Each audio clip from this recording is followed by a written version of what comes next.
Coming to you Anyway. live from the Puppet Show Theater in the Ditch Diggers Manor, where Matt uses his own hand puppets to tell stories. It is the Ditch Diggers with Mur Lafferty, Matt Wallace, and Premee Mohamed, and I believe this is our episode 1000. Why not? We've decided that. We've decided it's episode 1000, mostly because Premee is here. I mean, come on. Like, you need a blockbuster guest for 1000th episode. The most highly anticipated guest we've ever had, according to Twitter. So there you go. Ditch diggers appear and ain't no wannabes here with some not so nice advice for your writing career. To be clear, no punches will be pulled, but the punch may be spiked. How they like before they get on the mic. To my left, we got the mighty Mur Lafferty, and if I piss her off, believe me, she'll come after me. And her co-host Matt Evan Wallace on the right. Yes, she may be half as hype as she can take him in a fight. So settle in, folks, buckle in and boot up. Time to meddle in a way to make your writer shut up. It's hard work, but the perk is that it's fun and exciting. Facebook will still be there when you're done writing. Ditch diggers!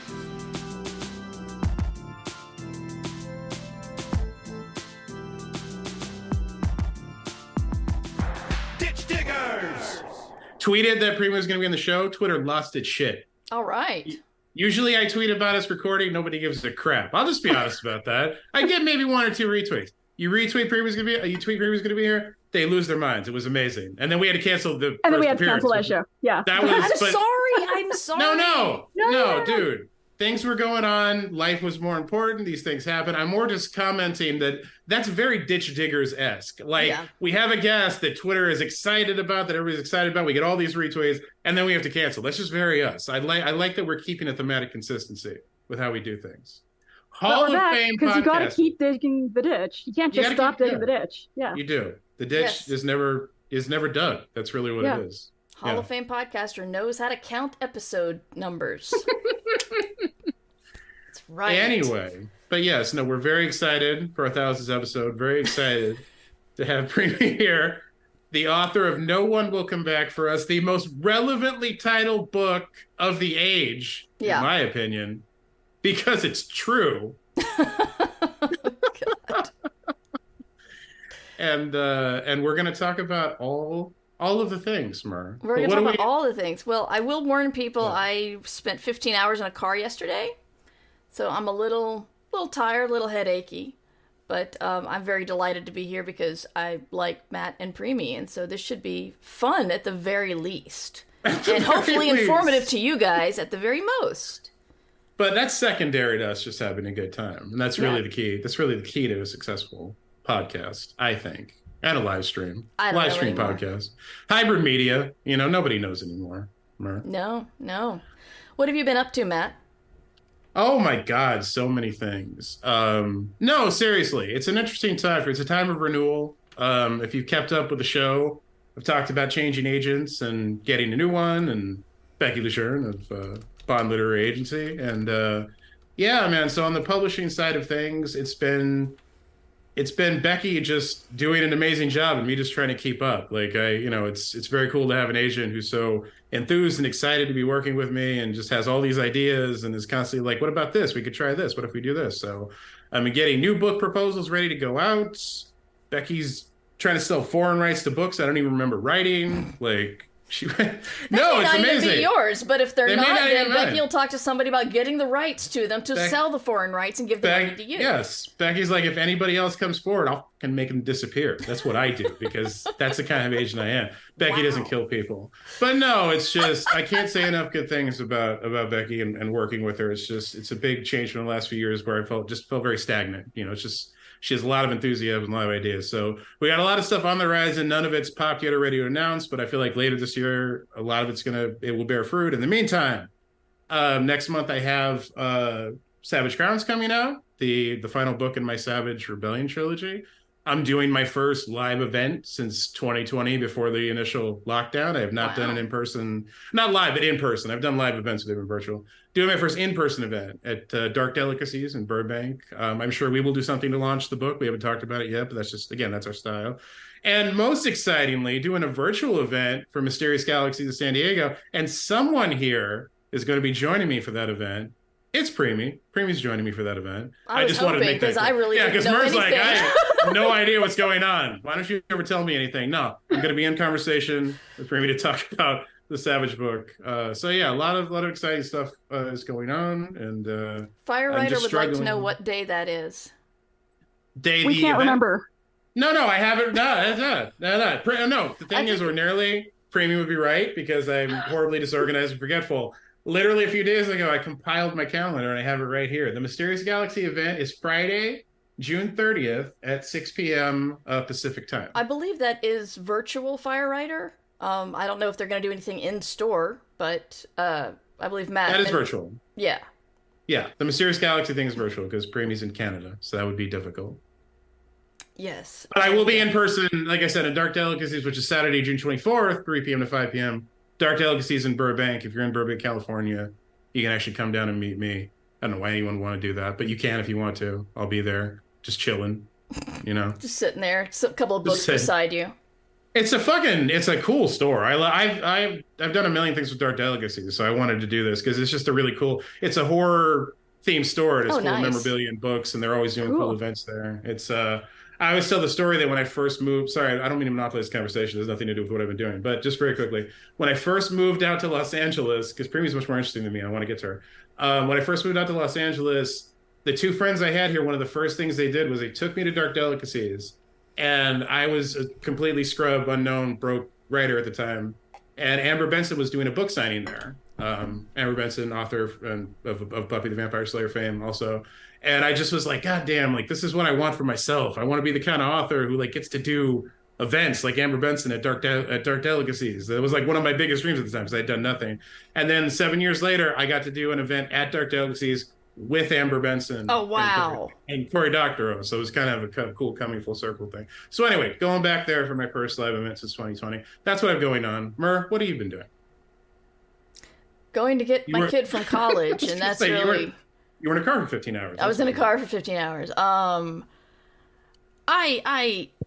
been doing a lot of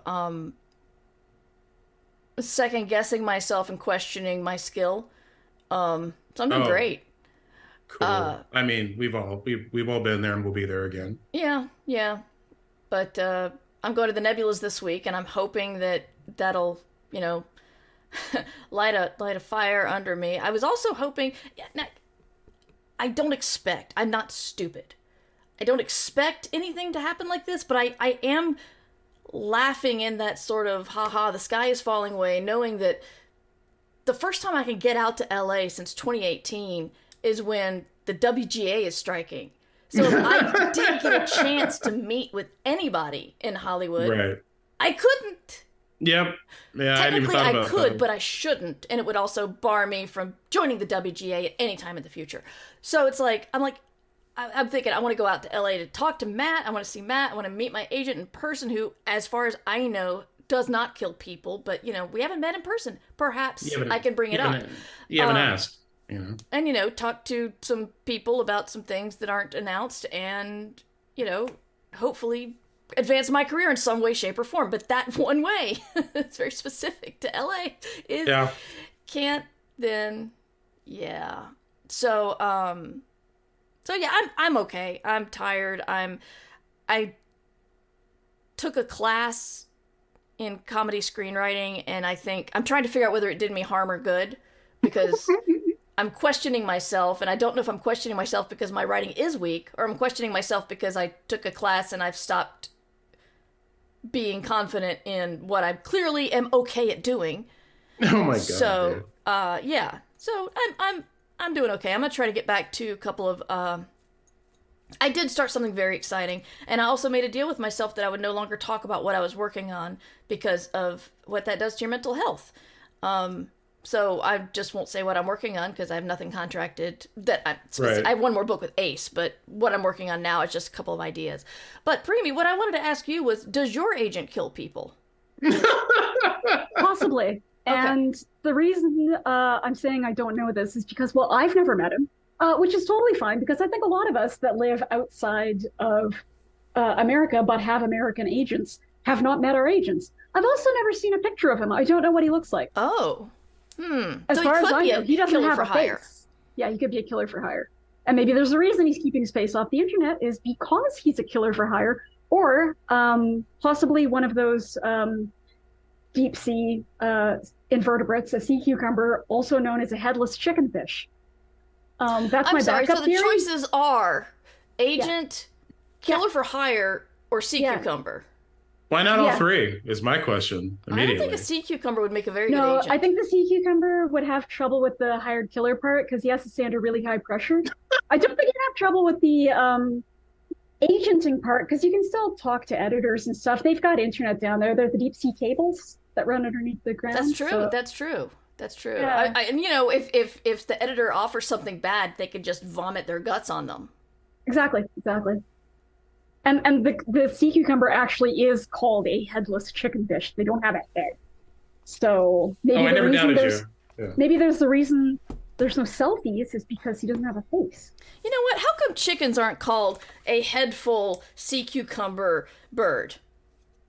I guess it's whoever got to name it first. Oh, fair. I think it's just chicken Yeah. bias, honestly. Yeah, it's just first in time, first in line. Listen, can we talk about chicken privilege for a minute? Can we do it? Can we? Can we find? No, not Hang on really. a second. I need to write down some comments so I can get the show notes going. First, we have agent, killer, or cucumber, Or all three. chicken Or all three. privilege. Chicken privilege. Yeah. At least over sea cucumbers. It may not be privileged in any other way, but they do have brand name recognition going They do. for Yep. them, which Yep. is a threat to the free market. And I'll say that. And I don't care who has a problem with it. Okay. Or if it makes any sense. Or if it makes any sense. No, it's like, when you call adhesive strips Band-Aids, that's a brand Yes. name. Like, that's why they have a monopoly on adhesive Yeah. strips. So words matter is my point. That's our That job. was very deep. Yeah. But that's besides our the headless chickenfish killer for hire agent, Premee, what else have you been up to besides hiring one of those? job. So not killing people. Okay. Definitely. I have not been doing that. No, not killing people. Gosh, yeah, I'm catching up on a lot of short fiction because I've been solicited for some upcoming anthologies and things. And once the Kickstarter is over, then you got to get into like story writing mode. You have to write the story. Those Yeah, you got to write the bastards. actual story. I've got a panel at the Nebulas this weekend on Sunday at 9 a.m. Pacific, which is about kind of Caribbean futurism. Like, what do we Ooh. think is specific to Caribbean sort of speculative fiction, and where do we think it's going? So I'm very excited to chat about that. And I also have my first in-person book event. Hopefully everybody masks up because I'm going to be masked up. At a local bookstore on May 20th for the short story collection. So pretty excited about that, unless nobody shows up. But I actually have a backup plan if nobody does show up because it's like literally right next to a brewery. Nice. So I'm just going to go next door and like kill the pain with some booze and then like cry and go home. It's important to have backup plans. It is important to have backup plans. I think we it is should all have important. like a live stream backup plan of, well, if no one shows up, you call in and we'll just stream and drink together. Yeah. I like it. That's a good plan, actually. Let's all get drunk and ruin our careers on a live stream. Yeah. Shit. Well, You and ruined- people were like, is there like a virtual component to this? Can we attend virtually? I'm like, no, I'm sorry. It's just they don't have the facilities and stuff set up for it. But I will probably be virtually live tweeting the whole thing out of nerves. So there will be a virtual component. Shauna will, one of our frequent chat members will be there. Oh, okay. Yay. Thank you. There you go. You're covered, Premee. You got Okay, at so least, one whole person. Yeah. one whole if- person. If one whole person shows up, I will take them next door to the brewery and buy them drinks. Now and so, Shauna's yeah, gonna like pushing people away. Fuck you! I get to hang out with Premee. Go away. And then in June, I'm headed to Barcelona actually for a literary con that I did not know about because it is not in English, but I got invited to it anyway, so I'm going. That's amazing. It is amazing. It's called CatCon, and that's not for cats like the cat kind of cat. This is for Catalan, the language. Oh. Because two of my novellas were acquired by a Catalan publisher last year or the year before and are coming out in June under the translation. So they were like, do you want to come and like maybe do some bookstore events and come to this con? And I was like, oh, yeah, I'd love to, but I can't afford it. And they were like, well, just pay for your flight and hotel. I'm like, oh, so this isn't like a hypothetical. No, this is what's supposed to happen. This then is in called. that case, I would love to come. Yes, exactly. That's the problem is that's the abnormality to us. When really that should be the standard. No, that's Like, the abnormality. I was like, oh, I'm so sorry. I would love to come. And they're like, oh my God. Like, we thought we made this clear in the email. I'm like, you did not. That is not something you made clear. You would think they'd be accustomed to others not being accustomed to that kind of treatment when they deal with like American, Canadian, just people in publishing in general. Yeah. No, because like, for the Nebulas panel, I got invited to come be a speaker there, even though I'm not up for a Nebula this year. And I was like, oh, sure, I'll come be on the panel. And they're like, by the way, you have to register. So I am paying $150 to be on this Nebula panel because you can't actually get into the system unless you're registered. You can't get into the system unless, like, you can't register unless you pay for it. So, right. Are they at least reimbursing you? God, I don't even know. They fucking should. I had to do that with Worldcon back when I still went to Worldcon. They'd make you pay, but at least they would kick it back to you later. It's probably in the fine print somewhere, but otherwise I'm sitting here like, they have like dozens of speakers, and I don't think all those people are up for a Nebula because last year it was free for me because I was nominated. Right. But like, come on, guys. Like, come on. Well, no, it's so broken. Well, SIFWA did put out an email talking about the future of the Nebula conference. I did see that, and they're like, we have no money. Yeah, and they actually, I might not get that money back. They went into detail. Basically, long story short, pandemic fucked us. Yeah. Just like a lot of people, it's like the things that they have to pay for, they're paying for with hospitality. Hospitality lost a lot of money in the last 3 years, so hospitality's grabbing all the money they can, and so it's like super expensive, and it's just they've tried to offset as much cost as they can, but if they're charging people, like, I understand why you pay to attend and be on a panel. I mean, either I understand it or I'm used to it, I don't know, but it's like the virtual thing is a little that feels a little much. Well, at least it's not as much as the in-person registration costs, which is like, I think $450 or something. Yes, it is, which is another reason why I'd like to. I'm just saying, those standards become a sliding scale a little bit. Well, it's not as bad as this other horrible thing. Well, everything just seems bad now because I don't have a job. Like, everything is unaffordable. There is no room in the budget for these discretionary purchases. And I clicked on it anyway, and they were like, we can offer scholarships, blah, blah, blah. I'm like, I'm not taking one of those. That's for like somebody who's broke. Oh my God. Yeah. I can't possibly. Right. But let's just establish the fact that it is unreasonable to begin with, your employment status besides. Like, it's not, it's just not, that's not, it's not ideal. I would be kind of say if they invited somebody to speak, then it would be free. See, the funny thing is that, I'm sorry, go on. Sorry, yeah, because those happened at like two different periods. Like, I accepted, I got the assignment, I signed into like the Airtable thing and stuff like that, and confirmed that I was going to be on a panel. And then a couple weeks later, they're like, oh, none of that went through because you're not registered. I was like, oh, I didn't know I had to.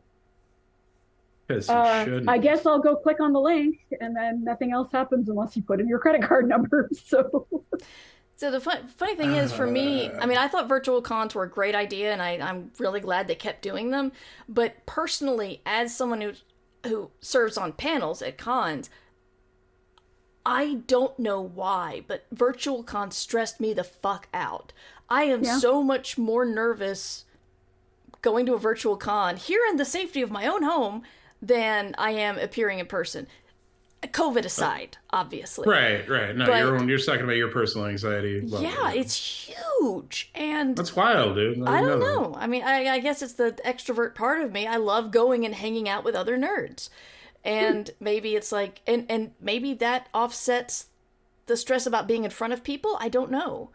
I think since been podcasting longer than Dirt, although Dirt hasn't really been podcasting that long anyway, but I don't have a problem talking in front of people, but I don't know. I really don't. I wish I did. It would make more sense if I could figure it out. But no, I don't know why. And so the idea of not being able to enjoy the convention and having to have the extra anxiety of being on a Zoom call where I would probably fuck up the technology and paying for that, all of that honor is just, man. No, I totally get that from that perspective. I mean, I'm the totally opposite of the spectrum. I fucking hate doing cons in person, never want to do it again, and I think everything should be virtual for a variety of reasons. But I don't have anxiety issues, so I get to say that. But Yeah. no, from your perspective, I totally get how annoying that would be. And I'm sorry. I'm sorry you feel. I didn't know you had that with the virtual stuff. I don't know. I think it's like I was trying to take part in the very first flights of Foundry, and I was supposed to moderate one, which I will never ever volunteer to moderate a virtual con again, because that just gives you more things you can break. Like I screwed up something I was supposed to moderate. I was unable to get into another green room before I went to the regular room, and it just got more and more nervous. And yeah, I don't know. I am pro virtual. Yeah. I don't think virtual cons should go away. I'm just saying I'm not very good. You have a personal issue, dude. Yeah. Like you are allowed to have your own forms of anxiety, and you don't have to apologize for them. You know? Thank you. And we all know you're not saying virtual cons should go away, so you don't have to be anxious anymore. It's cool. I really wish that could fix all anxiety, though. That'd be neat. Just Yeah, no. one thing. Well, shit. I mean, we all, whatever our sources of anxiety are, we all wish they would just fucking go away. So Yeah. Shauna points out, in person, you know how your audience is reacting, and it helps with presenting. Yes, that is true. I've seen some stand-up or MC jobs kind of falter because the person can't go off of what the audience is reacting to. I hadn't thought about that. I never think about the audience, but I guess I'm just a callous person. Premee, what are your thoughts? Virtual versus in person? How do you process? Yeah, I hugely prefer the virtual because I can just sit here and take things in or participate and like be in my pajamas or not wear pants or whatever. And I think in terms of the in-person cons thing, I haven't been to a ton of in-person cons because right around the time that I started getting into like publishing and stuff, COVID showed up. But like the few that I had been to before that, I was kind of like, I can see the appeal for people to participate in these things. But what I like is the meeting nerds part, but I don't like the con part like at all. And I'm probably not going to be going to a lot of in-person cons, even if COVID does go away, because they're not my bag. Totally fair. I feel the same way, honestly. I don't know if I'll ever do an in-person con again. Yeah. They'd have to make me a very attractive offer, which won't happen because who the fuck am I? But yeah. And virtual it can be done very well. Like Fiacon was amazing the first one that I did. Yeah. Like it was so well organized virtually. So I think I think that's a big thing too. I think it depends on how it's set up and how it's run. Yeah. And how it's presented. So that's because I've been at like 20 of those now, either as a speaker or as just an attendee. And, it almost makes you wish there was something easy for people, just like a con in a box. Like you download this program or whatever, and it's got all your graphics and it's got the software and it's got roles and things assigned and everything's just ready to go. And all you have to do is plug your people into it. But people are working on so many different platforms and there's so many things that can go wrong. And yeah, Dream Foundry was a nightmare. Everything went wrong. And then the ones where it's like only so many people can be in a place at a time, but they've told everybody to come to that place at a time. So there are people that can't get in. That was like multiple cons last year, I think.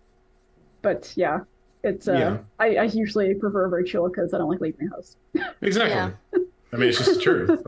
I feel the same way. And now everyone is wearing pants right now. I just want to make that very clear. But just don't investigate it any further. I'm wearing pants. Yeah, we're all wearing pants. Of course we are. Yeah, totally. Of course we are. Totally. Why wouldn't anybody not be wearing pants? Exactly. But speaking of not wearing pants, Premee, a short story collection. Wow, good segue. Thank you very much. That's the ditch digger's way. No, but seriously, I want to get into that a little bit because I'm interested. Because you have one coming out and we want to promote it. I mean, I'll just be honest about that. I'm finding a reason to bring it up so we can talk about it because I want people to go. Exactly. There it is right there. It's beautiful. You can't, if you're listening to the podcast episode in audio, you didn't get to see that, but Premee just showed the cover and it was fucking amazing. And there's like illustrations inside. They did a really classy job with it. But yeah, no one will come back for us. I love short story collections and always have. I originally had this dream back before I understood how publishing worked that I could just write short stories and be a short story author, which is not a thing that exists. You have to become a time traveler too. Yeah. Well, I watched the Sci-Fi Channel a lot when I was a kid, and they had Harlan Ellison, and all he had were short story collections. So you just assume, well, he's made a whole career off, and then you find out he made all his money in TV and was kind of a dick. But anyway, that has nothing to do with anything. I'm just curious. Yeah, there are rumors in the Twitter sphere that it's hard to sell books. I don't know if you've heard this. I've heard some people say that. Yeah, I've heard that.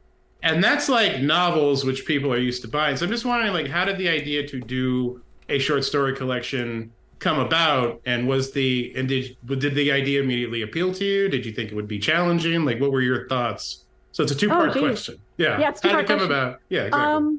I did not have the idea. I don't think I write novels as kind of like my natural stride length. Right. And I find short stories very, very difficult to write. I don't expect to. There's a novel. Yeah. Thank you, Bert. So people on the podcast, of course, didn't see that either. But just go to the blog. Yeah, they'll all be there. All the pictures. I find short fiction really difficult to write. I feel very limited. I feel very cramped. I always want to write it like much longer. I want to get into the world more. I want to spin off some subplots. But my editor, Mike Kelly, actually approached me and my agent. He emailed us and was like, "Hey, what's up? Can we have a short story collection from Premee?" And my agent and I were like, "Oh, sure, okay. Do you just want, like, what do you want?" What do you want? Like, because when he emailed, I think I had something like 45 stories published, and of course you can't have like a 45 story collection or whatever. So he basically wrote back and was like, "Oh, thanks, great." So kind of like dark fantasy, horror, and sci-fi is okay if there's like horror elements, and I don't want anything that has like, that's like written to be funny or like whimsical or lighthearted or anything that has like an unambiguously super happy ending. And my agent was like, "Oh, good one. Yeah, we can come up with some of them." No. So what I did was I went through my short fiction actually by like chronological order, like the order it got published. And I picked out 18 stories that I thought kind of fit what he was talking about. And I sent them to him in that order. And he tossed out one of them, which is fine. I was like, "These are just for you to pick from, so I don't particularly care." And then he picked the order. My editor picked the order. We did a quick proofread for typos, and then he was like, "Do you want to do author notes?" I'm like, "Wouldn't that suggest that I remembered anything about writing any of these stories?" And he was like, "You can make something up." There you go. You're an author. Nice. Yeah. I was like, "You've dealt with a lot of authors, hey?" I wrote this while I was lounging on a beach in Spain, after recording episode 500 of Ditch Diggers. Exactly. Like, I remember exactly where I was when the idea came to me. No, I don't. I don't remember what I had for breakfast yesterday morning. It's literally true. Lots of times she can't even remember to have breakfast, audience. I'll tell you that right now. She forgets meals all the time. I had breakfast this morning because I knew you would ask about it because you're a nosy person. That's what it is. Yeah. It's not that I'm horribly concerned about it. You help Premee remember to eat, but you don't help me? You have Jim and you have Fiona and you have a whole support system. Yeah, I live alone. Okay. Premee has a cat that is very into themselves. And I have Death Godzilla. That's Godzilla. His only contribution would be, well, I invented the concept of breakfast. I invented breakfast, actually. Yeah, he's a pathological liar, Mar. Is Death Godzilla. All right, fine. I'm sorry. I'll even make a note to take that out of the recording. You don't have to take it out of the recording. It's fine. That's the answer. I try. That was my whole contribution to the story collection, was picking out the ones I thought kind of fit what he was asking for, and I was like, yeah, just put them in the order you want. And I saw a review the other day saying that they loved the order that it ended up in, and how they thought, the tension builds and there's like world building and the stories aren't linked. Right. But it feels like it's building up to something. And I was like, "Oh, good job, editor," because I sure did not help you with that. It is a weird thing, deciding the order of stories, and it's something you don't think about until you're like met with it. And and then I'm like, how do you decide? The Escape Pod anthology, and what's your rubric? Like, how do you pick what goes first, and how do you pick what comes last? And like, if it were me just doing it, I probably would have taken the easy way out and just gone chronologically. Mm-hmm. Right. Like, so maybe a really bomb playlist for somebody. You want. Yeah. No, we were gifted. We were sent, e-copies of the collection, which made me very happy. I just wanted to have you on the show, but it came with presents, which was nice. And I finished it over the weekend, and like, it's definitely not a story cycle, but it's very thematically consistent. Like, it really is. It feels that way. And there's like this. I mean, I love your work, period. But there's really like this. Thank you, Matt. It feels like I would call it like hopeful cynicism almost that I like. It's like a lot of terrible shit happens and a lot of people are doomed, but there is still like an underlying hopefulness to your stuff. Maybe I project that, but I feel like that's a thing. Like, you're a realist, but there is the idea that there will be a future. We have to deal with all the horrible shit that's going to happen in it. But we can't deal with it. Sometimes it doesn't work out, but we try. We try. Yeah. I think that's possibly true. I think the thing I like the least for an ending for practically anything is the feeling that the door is completely shut and locked. I don't necessarily like those super ambiguous endings where you're like, my God, did he survive? Kind of thing. But like, you know the kind I mean. But like where it ends and you're like, that's the ending, right? And there's a question mark because there's still this opportunity for things to happen, for people to make choices, for the monster to come back, maybe, for the disaster to restart, for the fire to start burning again, that kind of thing.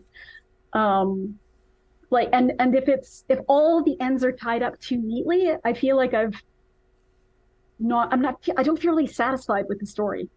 Like, it's much better articulated than any of the nonsense I just tried to articulate. So no, I totally get that. But I think we're saying the same thing, though. Yes, I think I'm picking up what you're putting down. Yeah, you are, but you're saying it much better because you're much smarter than me. But I want to go back to. It's very interesting that he came to you and was so gung ho about doing it. That's really cool.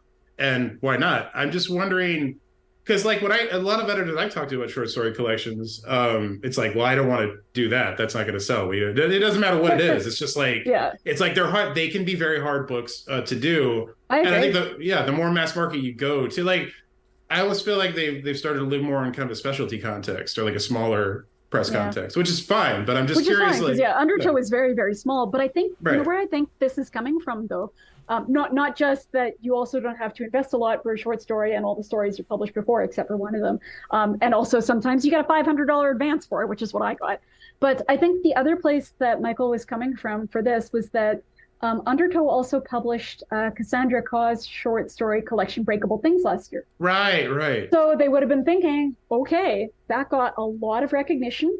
It obviously made some sales. I think it's up for a couple of awards, which it rightfully should be because they're an amazing writer. Yeah, because Cass is amazing. And so then he must have been sniffing around like, okay, who else does this agent have that might have some short fiction in the world and that might have enough for a collection? And, I fully expect another one of my agent siblings to have a short story collection out next. No, that doesn't. I mean, I would absolutely argue you being you has a little something to do with it. Probably also. Not. That's horseshit, and it's horseshit. Stop it. You've received so much recognition, and rightfully so, but not for my short stories, though. That's true, but still, you have that, and that's kind of the point I was trying to get at. You got ahead of me in a very good way. I was wondering if it's like, did they come to you because they had done it before and it was successful, or did they come to you specifically just because you are you, and they're like, Premee has a reputation. She has an audience we could capitalize on. And I feel like, from what you're saying, I think it's a combination of both. Like, he didn't put it in emails, so. So I don't know. And I didn't quiz him about it. I'm like, what's your interest in my short stories, Michael? If that is your real name. If that is your real name. Oh my God. That was the other problem too. So my agent's name is Michael Curry and the editor's name is Michael Kelly. So for a while there, I'd be getting these emails and not really paying close attention, being like, Michael, there's just Michael 6 emails down in my inbox. I'm like, who am I supposed to reply to again? Yeah, Michael Inception. Yeah, Michaelception.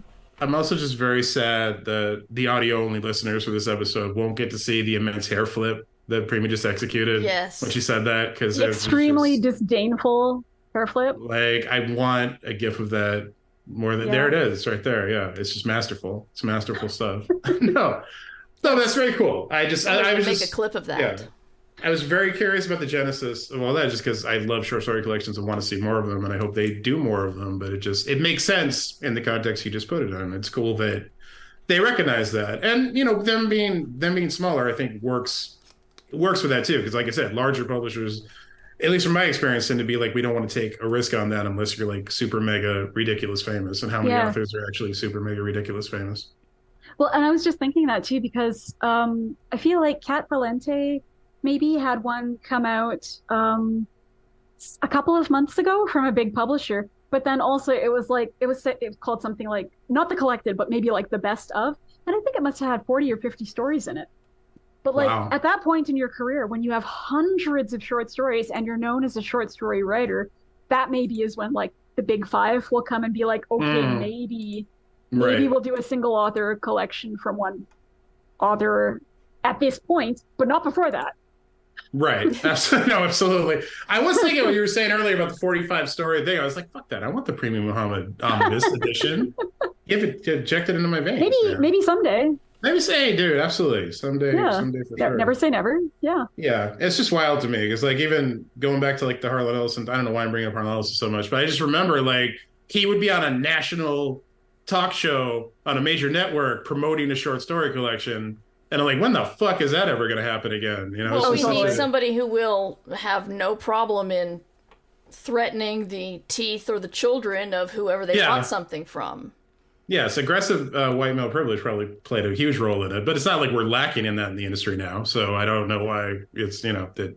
I mean, I don't want that to be a thing. I'm just saying, if that was the only key. I see. I feel like if that was the only key needed to unlock that, we'd see privileged white male authors on TV every week nationally promoting short story collections. So it's something beyond even that. But I want it to be I feel like it's not as much of a thing as it was when I was a kid. And there are so many more interesting authors now than there were when I was a kid publishing stuff. So I want to see more of that. So it's cool that Undertow is doing that. And it's not just an isolated incident. They're actually making it a thing and getting Yeah, you and Cass having short story collections out within 2 years is just amazing. Well, that's the other thing I kind of liked about being specifically with Undertow is because Michael Kelly also edits that Weird Fiction magazine.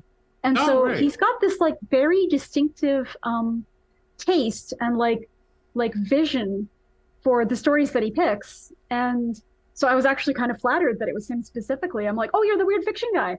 Yeah, that's like, really cool. You've been in the business for a while and you know exactly what you want. And so the fact that you reached out to us is kind of cool. And it makes me think maybe like you're seeing this quality in maybe like some of my stories. I don't know. And you'll take the rest. It's fine. I'm sure that's what he did. He just went and like looked at, said, okay, these 3 are good, but we need a whole thing. So we'll just take all these shitty ones over we here can't put out and like a mix chapter. it in. Hope no one notices. Yeah. That's me how some people filler, treat your Johnny. work, Premee. Yeah, exactly. So like, there's stories in there that he's probably like, oh God, don't read that. Don't read that one. Don't read that one. Yes. I'm sure that's exactly what's happening. Mm-hmm. Yeah, sure. Don't read the one after that. Yeah. No, that's really, I would be incredibly, I either didn't know and forgotten that he was the one who edits that. So that is very cool. I would take that as high praise indeed. And you deserve it because your work is very good. So that's really Premee, cool. Is your, are most of your short stories solicited or, because you said you don't write them very much and I don't either. And I realize that's when I write short fiction is when someone solicits it from me right now. So were you once short story and then went longer, or is it just like you write novellas so people think, hey, how about a short story? Yeah, it's actually changed over the years. Once I started getting on sort of like a lot of these short stories actually, if you look at the publication dates, were from between sort of like 2016 and like 2020, because that was the period before I stepped onto kind of like the traditional publishing treadmill. And when I started having to produce like novels on contract and with deadlines. So all of a sudden, the spare time that I had to kind of noodle around on a short story and just write it because nobody was waiting for it, that was gone. So I started writing very, very, very few short stories starting from about, I don't know, late 2019, early 2020-ish. And at that point, that was when the solicits also started to ramp up. So you can almost draw the graph of like stories that I was writing for myself down to practically nothing, and then stories that were, being solicited starting to ramp up, which actually was handy, which means you can still make some pocket money from short stories, but it wasn't really conscious. It was very much a time limitation. It was, I have to hand in this novel in a couple of months. So all these short story ideas, they are just going to have to wait because there's no editor on the other end that already like paid for them. So yeah, now the last, my God, maybe 15 or 20 short stories that I've written have all been solicits. And like the next, hang on, I wrote these down. The next like 7 that I'll be writing are all solicits. Wow. Wow, that's amazing. Yeah, I've already had a couple come out this year already in various things, like the Life Beyond Us anthology. That was a solicit, which is a really cool one. They asked for, they asked you to write a sci-fi story, but along with your story, they pair that with an essay from a scientist talking about the science in the story. So mine is from a scientist at NASA who's writing about space agriculture, which is really cool. Yeah, so it's an enormous anthology because, of course, it's all the short stories, but then it's also all the paired essays, which is really cool. Yeah, and then I don't know what else have we got. What Draws Us Near, that'll be coming out soon. That's text-based horror coming out from Little Ghost Books, and The Other Side of Never, which is a dark Peter Pan anthology. I had a story out in that, and yeah, there's just lots of anthologies and stuff. Oh, Wilted Pages, The Dark Academia. I've got one coming out in that. Yeah, there's just lots of anthologies and stuff. So my actual like time to write my own stories is kind of subsumed by all these other editors who are like, what if you didn't write your own story? What if you wrote my story? And then people are like, well, you can say no now and then. You can take stuff off your plate. I'm like, but I want money. That is a very valid point. And they want a story, and I can just trade words for money. So I have something I want to talk about dovetailing off that, and it's overcommitment. Yes, Premee looking around like, who, me? No, certainly not. We have had discussions about this in the past. There's a little behind the scenes for the listeners. And it's something that being asked to do a lot of cool things when you're an author is cool. It feels good. You like doing the things. You like writing things. You like giving interviews. You like doing panels. You like mentoring people. But there can come a point where it becomes a little overwhelming and a little too much. And is this something you've struggled with in the past? And like, what kind of effect can it have on everything you're doing? And when do you start saying no to things? I guess is the ultimate point for that. Oh boy. What a deep and meaningful question. Because this is something that I have dealt with a lot. And what it eventually led to me doing was burning out completely, quitting my job and deciding to also quit publishing, which begs the question of, well, if I quit my job and I quit publishing, then where am I going to get any money from? But anyways, yeah, I did not realize, I think, how overcommitted I was until I started kind of realizing that I was getting very, very upset when saying yes to things. And thinking that maybe finally I've tipped over the point where my reasons for saying no, which seemed to be a pretty good list of reasons, all of those reasons were starting to not outweigh my anxiety and despair and unhappiness at saying yes. And the reasons for saying no, I was like, well, if I say no, what if I never get offered another opportunity again? Right. What if they think I'm a diva or something? What if they're like, oh, she's too good to be on our podcast?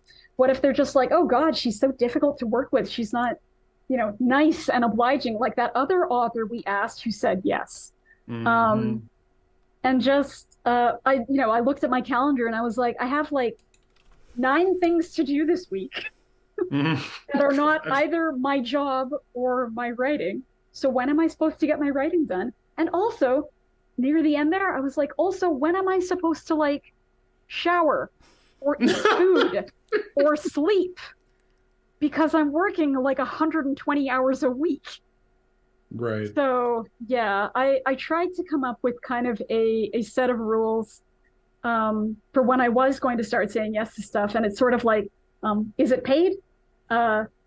Is it, a favor, for a friend? Because if it's a favor for a stranger, then no. No, that's Is it That's a paid? good one. Is it a Very favor good. for a friend? Right. Is this actually going to possibly make a material difference in my publicity?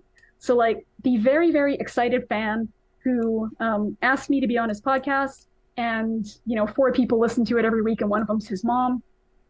I really can't spare 90 minutes for you, my dude. Right. But, like, you know, if it's the New Books Network and they're like, hey, can you spend an hour with us? I'm like, okay, even though this isn't paid, that's, you know, slightly better. And I can say yes to that and not feel quite as bad. But yeah, I'm trying to shovel stuff off my plate right now. I'm canceling things that I had agreed to. I'm going to reevaluate again after I get back from Spain and see if any of this is sustainable alongside job hunting and everything. But Of it does course. not feel good. It does not feel good. I did not realize it was possible to like get to the end of yourself Right. and Oh see what God. that was because you've just been digging and digging and digging and digging, and suddenly you're like, uh-oh. Uh-oh. Getting to the I end can't- of yourself is so harrowingly and accurately put that it Oh just God, it's terrible. I did shook write me down to my I didn't send know that was Premee a possible. check in my list because we had not planned on paying you for this, but did not value I your knew time this- as much as we should have. I knew this was unpaid, so I'm here to hang out with my buddies. Yay! There you go. And there is value in that. No, that was Yeah. all. I really like how you laid all that out just then. And the thing is, it's very easy for me to like, as a friend, lecture you like you are overcommitting stuff. It's very easy for me to say that. I don't have to be inside your head and deal with all the things that you have to deal with and evaluate the value in that, and then also worry about the shit you talked about. Like, are they good? I don't have to deal with the thing of where like people label women difficult if they assert themselves even a little bit, which, you know, you have to take into consideration. It's Yeah. hard, man. It's hard It is hard. prioritizing. Well, Yeah. and the other, you know, the marketing aspect too. So Yes. I already know it's A, it's harder for women. B, I'm not American, so it's harder for non-Americans. C, I'm not white. It's harder for people of color. I've got like, I feel like I've got this deck stacked against me, and I have to work like 300% harder to get any notice, to get any traction. The statistics tend to bear that out. Oh yeah. You know, I've been flat out told by people I was going to buy your book, and then I looked at your name and I decided I didn't want to read an Indian book. And I was like, okay, well, I hope you fall into an open manhole. But like, I'm fighting against that as well. Would my books be selling better if I had a milquetoast white name like Elizabeth White or something like that? I don't know. But so I feel like I have to put in the extra effort. And of course, I've got publishers who are not, in a lot of cases, putting in the effort because I'm not with, you know, the big five and I'm not a lead title. And Right. otherwise, your book just gets published and it's a secret. Yeah, that is the other frustrating side of it is you're having Yeah. to do the job, regularly having to do the job that your publisher isn't doing most of the time. That's just the truth. And people are like, oh, well, it doesn't make sales. The point is not to make sales. The point is if people don't know about the book and if the book doesn't sell at least a little bit, then I don't get to write the next book. Yeah. Yeah. I don't People care if don't. I'm making money off the book. What I want is the opportunity to try again and buy another lottery ticket. Yeah. This And is it's And very- that's what people don't get. this is why when people say, you know, how about I buy a copy of your book off you for $15 instead of buy it from the publisher where you'll get one? And I'm like, because I want to write another one. Yeah. Yeah. And you know, you That's what buying they the look book at. from my publisher in any way, shape, or form, audio, ebook, paperback, hardcover, you're giving a vote in my favor that they should give me another advance to write another book. If I sell you a copy by hand, great. I can buy a cheap drink at the bar at this con. And you know what? If I'm playing my cards right, I should get my editor to do that anyway. So Yeah. One would hope. Yeah. No, it's incredibly frustrating. The well-intentioned, horribly misinformed readers frustrate me the most because we've all had that thing of someone telling you, I want the money to go directly to you. I don't want to support Directly to the you. the evil corporate overlords because fuck capitalism. I'm like, yeah, man, fuck capitalism right there. Yeah. It's just, Unfortunately, yeah, the system exactly. is set up to recognize me selling books out of the trunk of my car. Also, I don't have a car because publishing doesn't give me any money. But I find the drinks at the con thing reminded me, some of my books actually exist now because of a con. I think I've told this story before, but at Worldcon in 2019, I was fairly heavily self-medicating my own anxiety using cider that various people were buying me at the con bar. And after, I don't know, 7 or so of those, I was drunkenly recapping the plot of a book I had just finished to a friend of mine. and somebody came up behind me like, hey, psst, hey, did that sell already? And I was like, First of all, don't sneak up on people. First of all, don't sneak up on people. And she was like, can I have that? Can I read that? I was like, So she gives me a business card, and it turns out she's the acquiring editor at ECW Press. And she writes that on the back, which is very helpful because I've had a few ciders. And when I came back from overseas, I told the story to my agent, who was like, oh no, like, what are you doing? That's not a very good first impression. But and he didn't even know this novella existed because I had just finished it before I got on the plane, pretty much. So we kind of polished it up, and he was like, okay. So we sent it there, and they acquired it, and that was the annual Migration of Clouds, which won the Aurora Award last year, and now has 2 sequels coming out. So I don't know if the moral of the story is get drunk at bars and lose all your inhibitions, but no, there's no moral to the story. There's no moral. I was gonna say, let's just go with that. It is I like a moral. I feel bad because urging my listeners to go to cons, I know that some can't do it because of proximity and some can't do it because of money, and obviously there's COVID to think about right now, but you can't deny shit just sometimes happens at cons. I wasn't expecting it. No. That was the first big con I've ever been to in my life. You know, and I was like clinging to this friend because he's an extrovert, and I didn't know how everything worked, and I didn't want to go anywhere alone, and there were thousands and thousands and thousands of people. I'm really sorry we didn't meet. That would have been fun. Yeah, that would have been fun. I did the Escape Pod live recording at Worldcon. That was fun. Yay. That was fun. But I know I've told this story before, but just to sum up, I interviewed Lev Grossman at Reno Worldcon, I guess 2009, I think? No, later than that. Anyway, I interviewed Lev Grossman, and afterwards he said he didn't have a +1 for the Hugo parties that night. And so he said I could go with him. And there I just was chatting with someone in line for a drink, and that turned out to be Davy, the woman who acquired me for Orbit. Now, I would have hoped my book was already in at Orbit, and I would have hoped that it would have sold on its own, but that sure as hell didn't hurt. Oh, of course not. Yeah. Exactly. So, it's like, I know it's hard for a lot of people who are shy or introverted, but it doesn't lie. It's not a lie to say that it can help you a great deal if you can manage to get to cons and go hang out. You don't have to drink. I know some non-drinkers worry about this. You don't have to drink to hang out at BarCon. I have never, ever seen anyone get crap for not drinking while hanging out at the bar at a con. No. Definitely see people get crap for drinking too much. Well, I've heard it happens. I've never seen it, but yeah.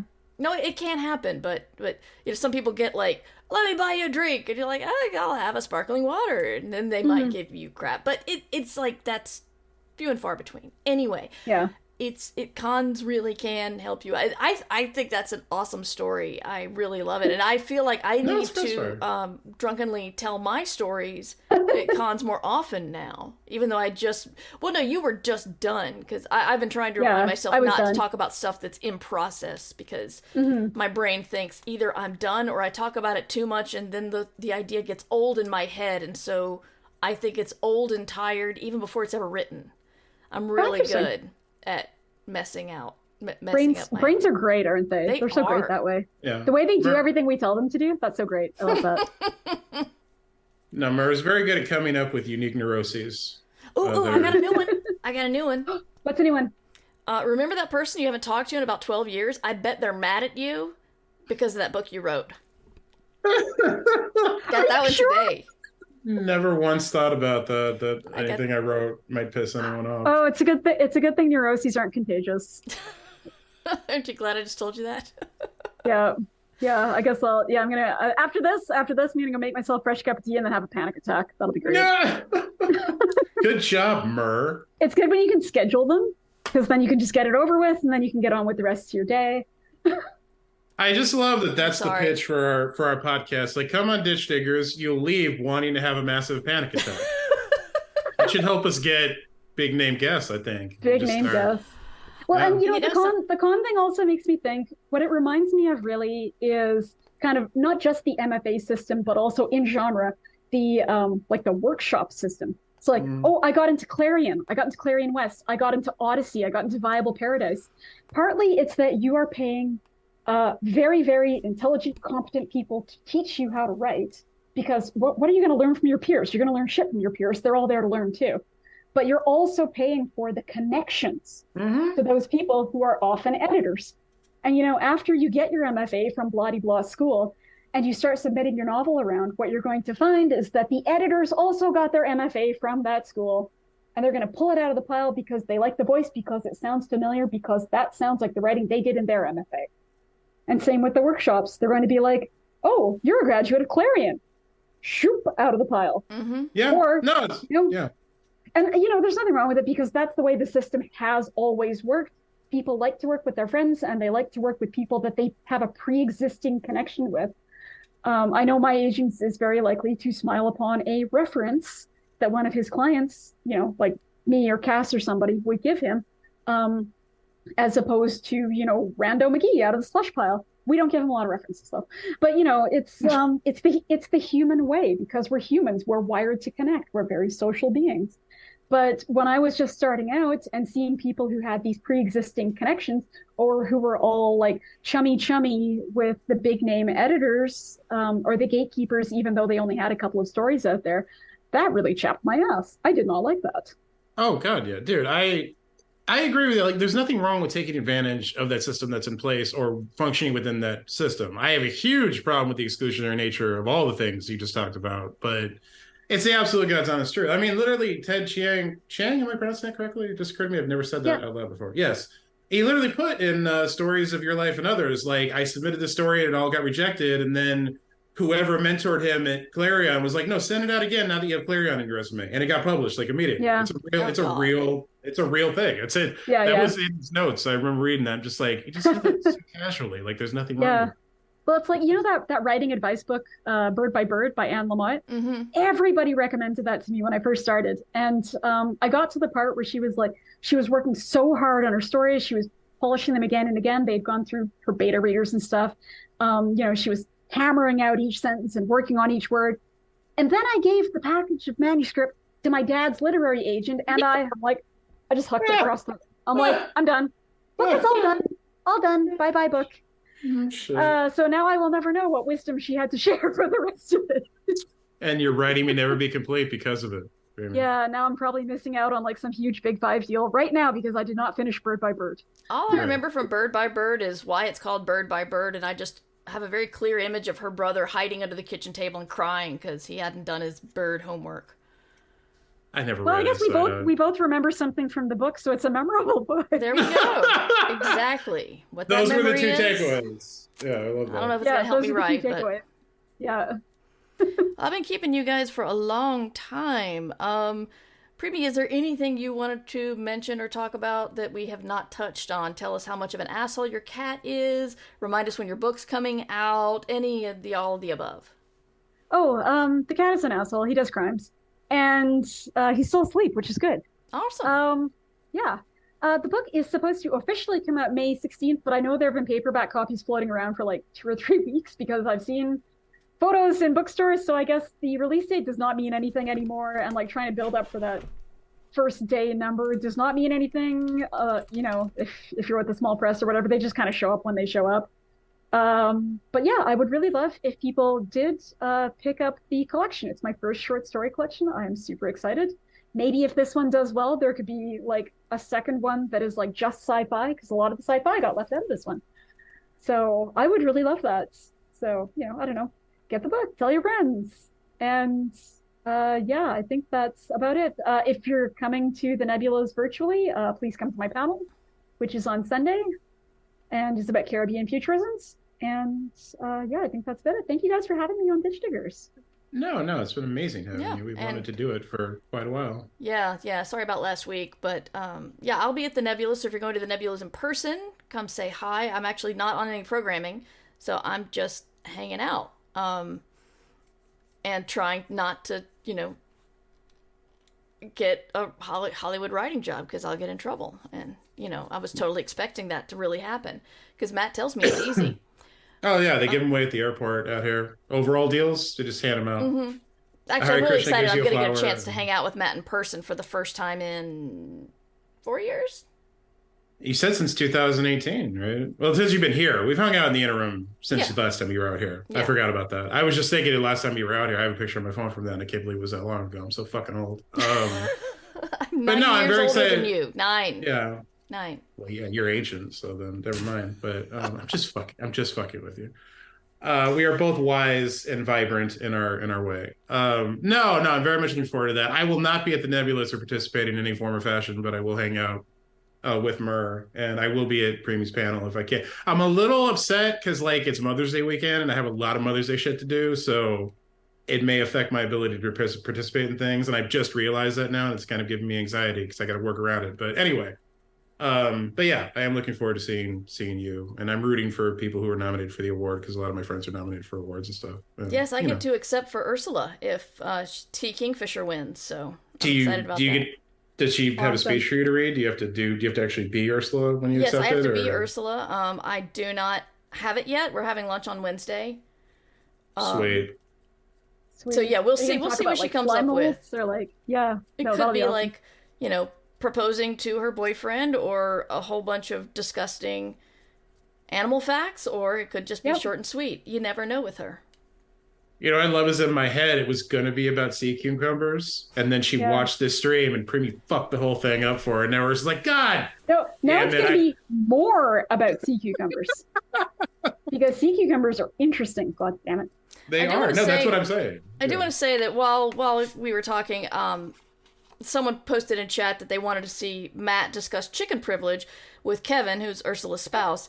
And so I texted Kevin and I said, people think that Matt should come on Productivity Alchemy, which is Kevin's podcast, been and on talk before, yeah. about chicken privilege.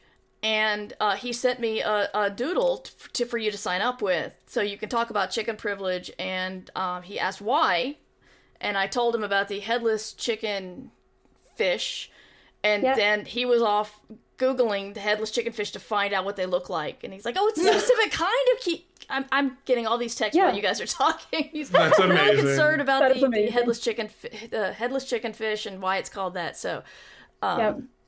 I mean, we can try to do that, but like it'll just devolve in us getting drunk and making out with each other if I go on Kevin's show. So like, I don't it's see who fine. would have a problem with that. Oh, I'm not. I'm just saying, if you signed up for a really intense sea cucumber chicken privilege conversation, and then it's just two guys getting drunk and talking about how much they love each other, like it's kind of false advertising. Is all I'm saying. I don't think so. What do you think, Premee? Mer's just like, I have no problem with that. No, I think people will still show up. Also, am I the only person that exists that doesn't have a podcast?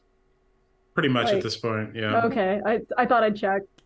That's fine. I'll add that. Add that to the panic attack later. Premee? Like, Premee? yeah, You're assistant editor of Escape Pod. yeah. I don't have a podcast. Oh, though. yeah, but That's you have not my podcast. you have certificates that reward I do have certificates that would beg to differ with that. Yeah, That's true. you're an award-nominated magazine podcaster person. Yeah, so you That's do true. technically have a podcast. I love how podcasts become like, I also narrated one the other day. I don't think that one's up yet though, but I occasionally do narrations. That's right. I think that comes out this week.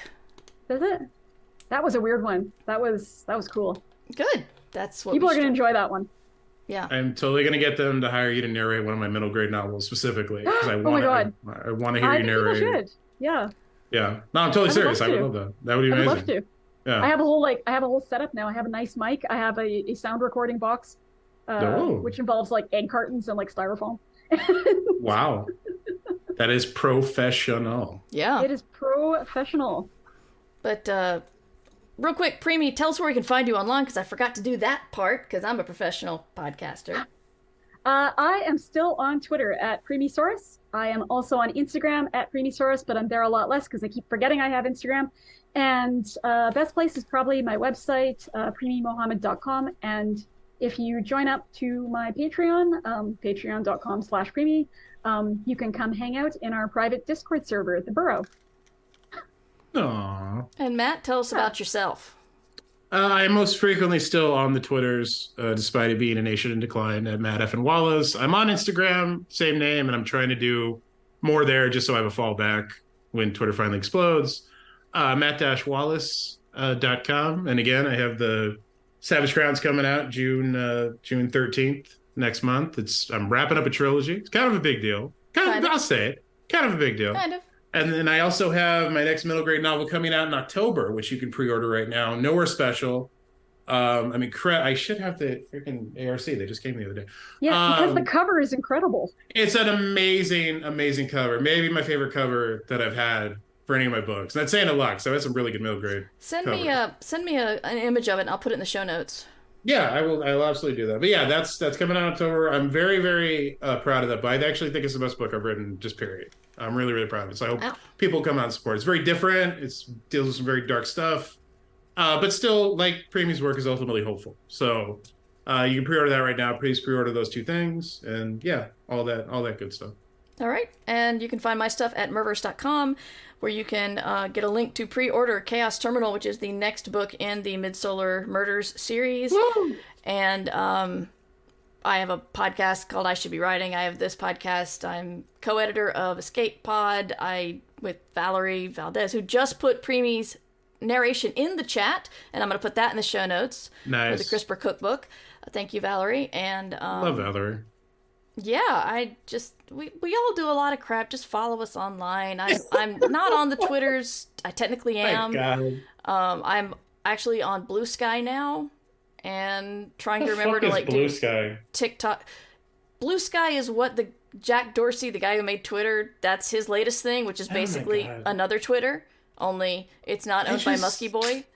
Actually, I give up. It's nice because, like, I can't fucking figure out Mastodon. I am one of those people, and I will own it. Can't figure it out. So, Blue Sky's a cafeteria chain in Miami. Thank you, kids are asleep. Anyway, if Space Valkyries is still streaming, I will raid them and see if I can do that. Y'all. Did I want Premee to say anything else? I just feel like there was something else I was gonna have. I feel like I said it, unless there was like a specific question at the end or something that I could answer. Time anymore. About a bake-off held in space has malfunction. No, I can't keep track of time. I can't. I can't conceptualize time as a medium. I was in a car for 15 hours yesterday. Leave me alone. That sounds like a time. Murs had such a long day. She only exists in a quantum sense now. Yeah. She exists Which means outside that of after we sign off and we stop observing her, she'll stop existing. Exactly. It's a quantum. All right, well, we're about to raid Space Valkyries, and we'll see what happens after and that. will cease to exist. And then I'll cease to exist. So please buy my book so I can leave something to my family. Because when we observe the book, she exists again. Oh, good. So I'll see you guys in November, I guess. When the book comes out. That's little. Have we actually thank done you guys. an outro yet for the podcast part of this thing that we're doing? Raids are very important. I think this is pretty much it. You have anything, Andy, you want to say, Matt? No, I just want to actually officially end the episode. So we are done. Premee, thank you so much for joining us for Ditch Digger's 1000th episode. This was really a good thing. This was an amazing episode to be on, I think. 1000. That's amazing. Congratulations, you guys. Thank you so much. I can't believe we did it, mostly because we didn't do it. That's why I can't believe we did it. But that doesn't matter. Mur, it's always a joy hanging out with you, talking with you, and we'll be back in 2 weeks, probably. Yeah, that's the goal. Cool. Thanks, everybody. See, that's an outro. This podcast was produced under Creative Commons Attribution, Non-Commercial, No Derivatives License. Music provided by Devo Spice, devospice.com. Ditch Diggers! This is a free podcast brought to you by the kindness of our patrons. If you would like to also be kind and a patron, go to patreon.com/mightymur.